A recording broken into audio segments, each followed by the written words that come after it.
কিয়ামতে জাহান্নামে যারা যাবে, জাহান্নামে যাওয়ার যতগুলি কারণ থাকবে তার মধ্যে দুটি কারণ বড়। বলেন কয়টা কারণ বড়? আল্লাহ পাক বলতেছেন জাহান্নামীদেরকে প্রশ্ন করা হবে, ইয়াতাসাআলুনা আনিল মুজরিমিন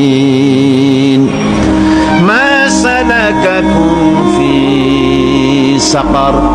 জাহান্নামীদেরকে প্রশ্ন করা হবে, জাহান্নামে আসছো কেন, কি অপরাধ করে আসছো?